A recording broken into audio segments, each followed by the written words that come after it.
8 de la mañana con 7 minutos y para complementar un poco la información que constaba en nuestra introducción, que la hizo Pepe Robalino, contarles que en el último fin de semana hubo otro amotinamiento, otro problema en la cárcel de Guayaquil, donde la policía informó resultados de este operativo. Se decomisaron 14 celulares, 50 armas blancas y escuchen bien, hasta una granada de uso militar, nada más y nada menos. Y está con nosotros Daniel Pontón. Doctor, ¿cómo le va? Muy buenos días. Él es docente universitario, académico, analista en temas de seguridad. ¿Cuál es la evaluación que hace para arrancar el diálogo, doctor, con respecto de esta situación tan caótica, crítica que vive el país en materia de seguridad, pero seguridad además entre cuatro paredes, ¿no? Dentro de los centros de rehabilitación social. Bienvenido, buenos días. Hola Alexis, ¿cómo estás? Un saludo a todos, gracias por la invitación. Yo creo que es caótico, ¿no? Como tú lo defines, creo que es una acumulación de errores de varios años de gobierno. Creo que la fórmula del gobierno anterior fue la fórmula del desastre. Él tuvo que, en su momento, el gobierno anterior debió haber concluido alguna serie de proyectos que desde una perspectiva integral debieron integrarse a la transformación que el sistema penitenciario intentó plantearse en el año 2012 y que la ausencia de esa política, ese desgobierno deriva en esta situación, ¿no? Que estamos lejos de resolverla, recién estamos tratando de iniciar como sociedad, digo, porque al final el gobierno es representante de la sociedad, de poner un punto de orden a este tema que ciertamente preocupa a todos, ¿no? Entonces, realmente estamos en un punto de inflexión, ¿no? La cuestión es o mejoramos la situación o esto tiende a empeorarse. Es un tema que creo que abre una duda, digamos, bastante negativa desde el punto de vista mío, pero bueno, ojalá sea para beneficio positivo.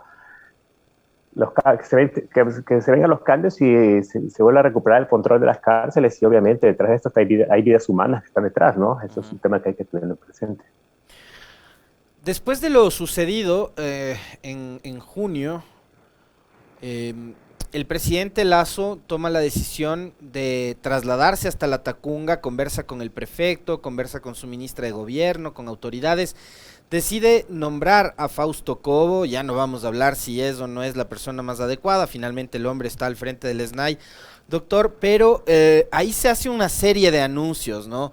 De decisiones que había adoptado supuestamente el gobierno para tratar de solucionar los problemas y los conflictos que ocurren dentro de las cárceles. El problema es que de ahí en adelante han seguido repitiéndose estos escenarios y resulta que, por palabras del propio Fausto Cobo, nunca hubo el famoso decreto de estado de excepción, que hubiera sido ya el tercero, porque en el gobierno de Moreno se decretaron dos que vimos que no sirvieron para nada. De hecho, lo que más bien ha ocurrido es que se han ido reduciendo los recursos para la rehabilitación social, a diferencia de lo que sucede cuando hay decretos de emergencia, ¿no? Que se destinan más recursos. Pero, ¿qué pasa entonces con estos anuncios que ha hecho el gobierno y que vemos que no están dando resultados? Bueno, a pesar que el gobierno nunca tuvo un plan de gobierno frente a estos temas, ¿no? Eso hay que iniciarlo. Creo que tampoco el otro candidato, ¿no? Eso hay que decirlo, no fue un tema prioritario en la campaña. Cuando recién empezó el gobierno, la decisión de Lasso, el presidente Lasso, fue básicamente mantener el esquema anterior. Se lo mantuvo al anterior director de las cárceles, Moncayo, estuvo casi 2 meses, ¿no? En su gestión. El problema fue cuando le detonó la violencia, que ya era un tema acumulativo, ¿no? Tenemos varios eventos que se van acumulando y el tema que pasó en julio fue preocupante y eso fue un poco lo que detonó las decisiones del presidente. En su momento creo que las decisiones fueron acertadas, creo que por lo menos a nivel discursivo fueron acertadas. Yo se planteé algunas cosas que me parecieron interesantes, ¿no? Por ejemplo, el tema de una reforma a la política en general, un planteamiento de reforma criminal que un poco aminore la carga punitiva de las cárceles, ¿no? Algunos anuncios. También habría que precisar que si algo de ello debe ser políticamente, ¿no? Desmarcado del gobierno anterior, ¿no? Este tema de decretos de emergencia sin recursos creo que ya es repetitivo. No solamente lo que te da es posibilidad de que los militares ingresen o estén en el perímetro, que eso debe decretarse un estado de emergencia. Y lo que, bueno, la semana anterior se tomó esta decisión, yo también, bueno, planteaba ese tipo de escenario, que esta cosa se eleve a una decisión del COSEPE, que creo que le da una regla distinta, ¿no? Habrá que ver qué viene eso. El problema que tenemos con esto es que, bueno, obviamente esa información es reservada. Y en una lógica de manejo de política pública sobre un tema tan delicado, yo creo, desde mi perspectiva, habría que ver qué se puede filtrar a la población y qué no, que debe tener también un alto nivel de interlocución con actores, ¿no?, de la sociedad civil para discutir. E inclusive yo creo que hay una carencia, digamos, crónica del tema penitenciario, es que se excluye la voz de los PPLs, ¿no? Es algo que tú lo puedes ver a lo largo de estos últimos años, sobre todo, donde la voz de los PPLs está excluida. O sea, hay una conflictividad social alrededor de las cárceles, no lo podemos pasar por alto. Tampoco es un tema de justificación decir, bueno, también hay gente, criminales, bandas radicales que están detrás de eso, pero que las cosas se mezclan. Entonces, de alguna otra forma, esas cuestiones hay que saberlas plantear, hay que darle voz, porque yo creo que está excluida. Y lo que prevaleció una serie de voces que, si bien es cierto, son válidas, de alguna otra forma no están dentro del mundo de lo que está pasando en las cárceles, no dan así se siente lo que está pasando en las cárceles. Entonces, así va a ser muy complicado que el Estado pueda tomar decisiones, porque lo único que tenemos es una mirada extremadamente ligada a la lógica de las bandas criminales. Y ese creo que es un discurso que ya viene siendo repetitivo, y estamos partiendo de supuestos que no sé si sean totalmente válidos. Por ejemplo, decir, toda la violencia en las cárceles que ha pasado es producto del enfrentamiento entre bandas. Yo no sé si eso sea tan así. Por ejemplo, ya tuvimos hace 2 semanas un evento en la cárcel de Quevedo. Antes de eso, la violencia se concentraba en las 4 grandes cárceles de este país, o sea, en las 3 ciudades, ¿no? Latacunga, Cuenca, Guayaquil. Y el presidente, el tema de Quevedo preocupa porque ciertamente pasa a otro centro penitenciario. Y en fin, una serie de afirmaciones que realmente yo no sé si realmente estamos dando de pronto. Yo, desde mi perspectiva, el Estado no tiene actualmente un claro panorama de por qué se está produciendo la violencia en las cárceles. Tiene ciertas aproximaciones, hipótesis que de alguna otra forma podrían ser, digamos, mensajes cerrados de una cuestión que hay que ser extremadamente preciso, ¿no? Ahora, digamos, hay algo que a mí me inquieta, que a partir de una entrevista que tuvimos aquí con el prefecto precisamente de Cotopaxi, doctor, con Jorge Guamán, donde él reducía esto a un tema económico, y él decía, a ver, ¿por qué el Estado ecuatoriano tiene que seguir solventando y por qué tiene que seguir destinando recursos para mantener a los 40,000 privados de libertad que tiene el país? O sea, ¿por qué no privatizar las cárceles? Y ahí, digamos, yo coincido en parte con usted en el tramo en el que decía que lo que menos importa en este caso es lo que suceda precisamente con los privados de libertad. Ahora, ¿cuál debería ser el mecanismo adecuado para sostener, para solventar todas las necesidades que tiene el sistema de rehabilitación social y para brindar las seguridades necesarias puertas adentro para que los privados de libertad puedan estar incluso en condiciones más dignas que las que están ahora, que son paupérrimas, ¿no? Lo que pasa es que es complejo la situación de la toma de decisiones, porque por un lado se mezclan unos ciertos sentidos comunes, ¿no? Donde dice, bueno, básicamente a los PPLs hay que darles el infierno en la tierra y eso es lo que se merecen, ¿no? Pensando que básicamente las cárceles son un punto aislado que no tienen ningún punto de contacto con la realidad del país. Desde el punto de vista de la seguridad, que la gente le pregunta, tiene directamente relación. Por ejemplo, el tema de Guayaquil está directamente relacionado con las cárceles.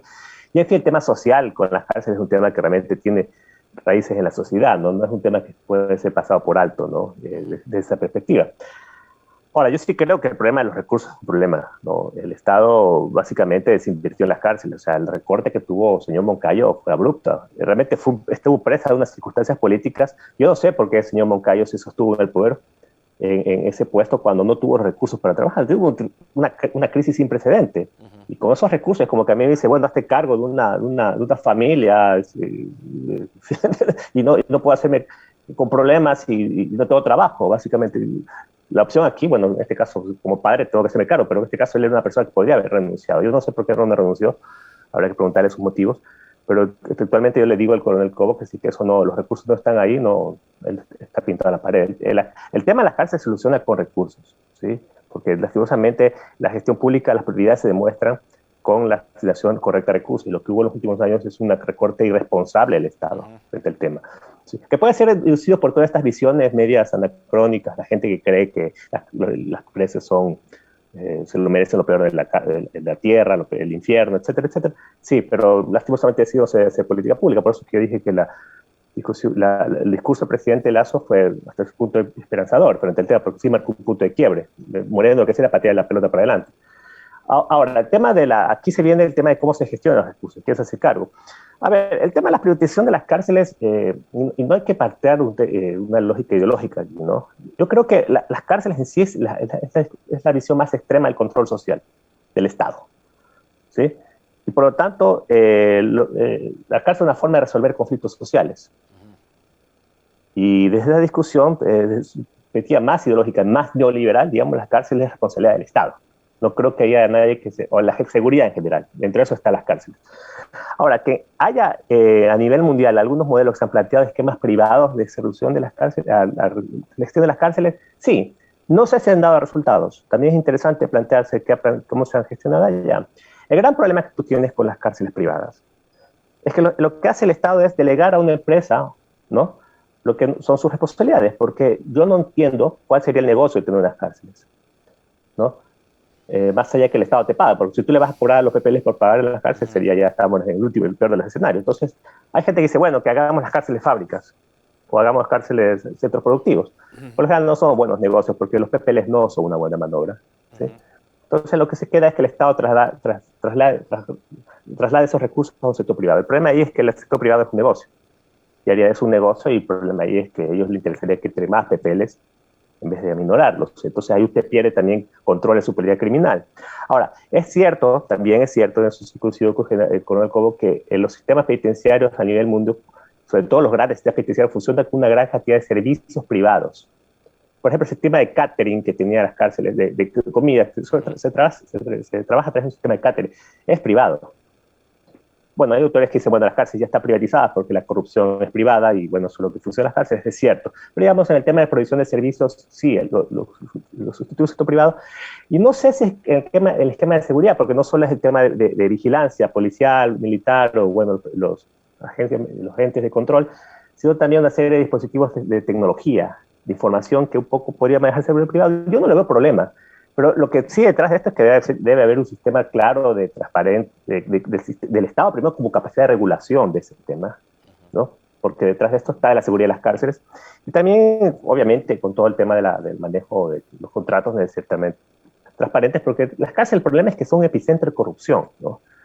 Entonces, lastimosamente, manos privadas un poco, me da la percepción que eso que sería un nicho también para la corrupción, hay factores de riesgo muy amplios para que eso se corrompa. Entonces, habría que precisar claramente el modelo de gestión que se establece respecto a eso, pero no lo veo tan descabellado en la medida que sea solamente alguna provisión de servicios y el Estado mantenga el control de la regulación de las cárceles y el control interno de las cárceles, ¿no? Al que se le ocurra un modelo distinto, pues yo no le vería, no es viable tampoco en el país, ¿no? Entonces, yo no lo veo mucho problema en ese sentido. A ver, yo tengo ahí dos dudas con respecto de este tema, doctor, a propósito de lo que usted decía hace un momento. ¿Usted no cree en ese modelo de las famosas granjas penitenciarias como para convertirles a los privados de libertad en entes productivos? A ver, partamos del tema. Hay una política de rehabilitación social que incluye temas laborales, ¿no? Pero esos temas laborales tienen que ver con la política de rehabilitación, ¿ya? Es decir, usted ocupe su tiempo, su ocio en actividades productivas, educativas, productivas, etcétera, está bien. Si hay mecanismos de autosustentación, sí, pero eso no le va a llegar a cubrir el costo de una cárcel. Las cárceles son costosas. Mantener a un flujo de, qué sé yo, 5.000, 6.000 PPL por cárcel es costosísimo. Más toda la infraestructura de control es costoso, que no sé si una iniciativa privada puede hacer. Eso se debe justificar a la medida que eso debe estar articulado en una política adecuada de rehabilitación. No lo dudo. Así que eso no existe, obviamente. Ojo, ¿no? Yo no estoy opuesto a que haya granjas productivas, pero si se cree que esa granja productiva va a ser un centro de agrícola productivo para sostener el costo de las cárceles, estamos muy lejos de llegar a eso, ¿no? Muy lejos. Ahora, y no creo que se llegue. Doctor, lo otro es, digamos, ya yéndonos más al fondo del problema, es... usted decía hace un momento, no se puede reducir esto tampoco a la simple disputa entre bandas por el control y el dominio de los centros de rehabilitación social. Pero afuera hay, digamos, una disputa, sí, también por el territorio de estas supuestas bandas que se dedican al tráfico de drogas. ¿Cuál es la relación que hay entre esa actividad y lo que pasa también al interior de los centros de rehabilitación social? Vea, Alexis, yo tengo más o menos 16 años en estos temas, analizándolo. Y desde que yo me acuerdo, siempre se ha dicho que las cárceles son el epicentro de la criminalidad de este país. No es nuevo esa relación. O sea, no nos regemos las vestiduras ahorita y decir, las cárceles son corruptas, por favor. La corrupción ha sido el día a día de las cárceles. El problema que tú tienes con ese tema de discusión, con esa discusión, es que esos factores que tú distribuyes actualmente ya han estado presentes en momentos anteriores. La pregunta es ¿por qué ahora? Cualquier persona que medianamente te plantee un debate serio sobre esto se va a decir, bueno, ¿y qué cambió? ¿Qué está cambiando en las cárceles? ¿Cuál es la metamorfosis que ha vivido en las cárceles para que tengamos este nivel de violencia? Eso sí no tiene precedente, ¿ya? Por lo tanto, reducir solamente a un diagnóstico, que en su momento Moreno decía, la base manta, después las bandas criminales. Sí, las bandas criminales han existido siempre, y los choneros han estado presos desde el año 2011. ¿Sí? Tal vez la salida de Rasquiña puede ser un factor interesante analizarlo desde la lógica eminentemente criminal o la relación Estado-criminalidad. Pero a mi juicio hay una conflictividad social que se ha alterado con los 2 últimos años y tiene que ver, por ejemplo, y hay casi un punto de coincidencia, sale el Ministerio de Justicia en el año 2018, noviembre de 2018, y la violencia empieza en febrero, enero-febrero del 2019. Hay puntos de coincidencia muy marcados. Rasquiña sale, el señor Rasquiña sale en el 2020, junio de 2020, pero su poder empezó a debilitarse más o menos desde el año 2019, y tiene que ver también con algún tipo de alteración en la gobernanza carcelaria al interior entre los grupos, las bandas que mantenían el poder, y eso obviamente alteró también la conflictividad social entre las cárceles, ¿no? Por lo tanto, yo no creo, y tampoco estoy diciendo, eso es lo que estoy diciendo de manera de hipótesis, no creo que exista todavía por parte de la sociedad un diagnóstico claro de la violencia, de lo que esté pasando. Y a mí sí me resulta raro entender que se ha excluido totalmente la voz de los PPLs en este tema. No haya tomado en cuenta su voz, ¿no? He visto varios reportajes, pero por lo general son muy aislados. Y esto realmente así no se puede tomar decisiones frente al tema de las cárceles, ¿no? ¿A alguien le puede interesar, doctor, el hecho de haber dejado en el absoluto abandono el sistema de rehabilitación social como lo hizo el gobierno anterior? Es decir, yo parto de un hecho que para mí es fundamental y me parece que se convierte también en un punto de quiebre de esta situación, que es la eliminación del Ministerio de Justicia. Es decir, la rehabilitación social se queda sin un organismo que sea el ente rector de esa materia, y de ahí en adelante fue reducción de personal, reducción de guías penitenciarios, reducción de presupuesto, etcétera, etcétera, etcétera. Entonces, como que a alguien también le interesaba ir reduciendo la capacidad del Estado para organizarse y ordenar el sistema de rehabilitación social y llegar a este momento de caos y de crisis que estamos viviendo. Sí, pues tú sabes que el año 2018 fue un año de cambios de la seguridad. Pasó el tema de la frontera, cambió todo el esquema de seguridad del Estado, cambiaron autoridades, ¿no? Algunas normativas, ¿no?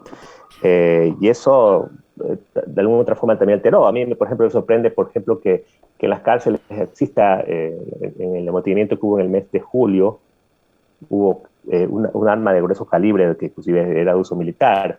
Habrá que ver qué relación tiene eso con las personas de los grupos de estos guachos que en su momento fueron presos, porque esa gente maneja sistemas de militares de alto nivel de calibre, ¿no? Conoce tácticas militares muy profundas. O sea, ahí también hay un tema que habrá que analizarlo.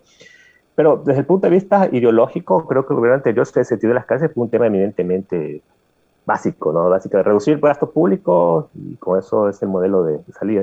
Y eso obviamente se siente en las cárceles. Lo que pasa es que las cárceles, por ser una cárcel, un sistema naturalmente en crisis, la crisis por lo general se siente de una manera más temprana en las cárceles. Esa es siempre ha sido mi tesis, ¿no? Es como una expresión más temprana de una crisis de la sociedad y del Estado en general. Por lo tanto, ahí empezó a evidenciarse los primeros rasgos de una crisis sistémica.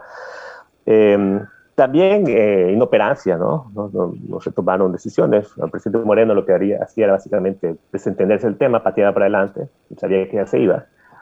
Eso me parece que es una fórmula del desastre. Y una serie de circunstancias. Otra, el tema de la cuestión institucional me parece clave, ¿no? Por ejemplo, sí, el Estado, según la Constitución, necesita un órgano técnico que sea de cargo de las cárceles. El problema es que el SNAI es un servicio. Que sí, que tiene rango de ministro, pero no tiene la autonomía de un ministro. ¿Sí? El señor Moncayo tenía que llamarla a su momento a la señora María Paula Romo a preguntarle qué hacer con las cárceles. Hacer un apéndice, era un apéndice del Ministerio de Gobierno. La que manejaba las cárceles era la señora Romo en su momento. ¿Sí? Y bajo ese esquema no podías manejar, porque tú tienes que darle un peso importante al SNAI, o a lo que se llame, con un ministerio que tenga rango autónomo, porque es un sistema más de sistema de seguridad, que es la policía, el sistema de justicia y el sistema carcelario. Lo que tú haces en una cosa, en un sistema, de los sistemas se va a reflejar en otro. Y en este caso yo creo que la cárcel ha sido el patito feo del sistema integral de seguridad pública del Estado, ¿no?